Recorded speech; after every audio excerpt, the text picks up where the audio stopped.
التثاؤب هي حالة لا إرادية يحصل فيها فتح للفم مع الشهيق، ومن ثم إخراج النفس مع الزفير. في العادة يحدث التثاؤب كنتيجة للنعاس، ولكن من الممكن أن يكون بسبب أمور أخرى.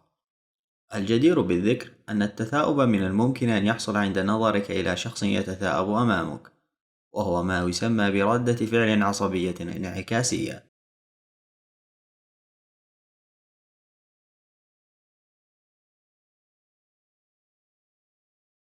كما ذكر سالفا، فمن الممكن أن يكون التثاؤب بسبب النعاس وقلة النوم، ومن الممكن أيضا أن يحصل التثاؤب مع اضطرابات النوم.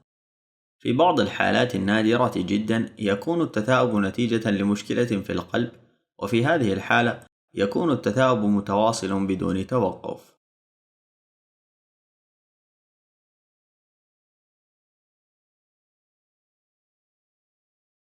اطلب المساعدة الطبية العاجلة إذا كان التثاؤب متكرر ومتواصل بدون توقف ومن دون أي سبب ظاهر، أو إذا كان التثاؤب يحصل مع ظهور اضطرابات في النوم لديك.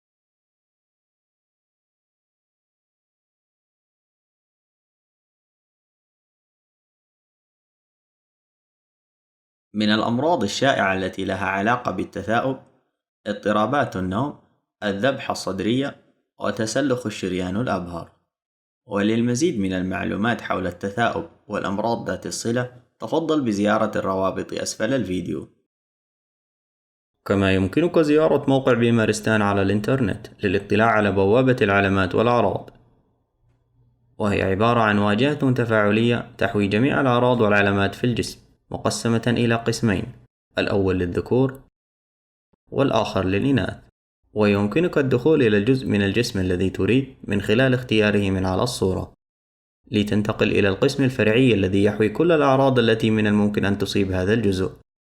وبعد اختيارك للعرض ستفتح الصفحة الخاصة به، والتي تحوي معلومات عن أسبابه ودواعي زيارة الطبيب وكل الأمراض التي لها صلة بهذا العرض. كل هذا والمزيد تجدونه على موقعنا www.bimaristan.com أو من خلال الروابط أسفل الفيديو. بيمارستان، تعلم تصح.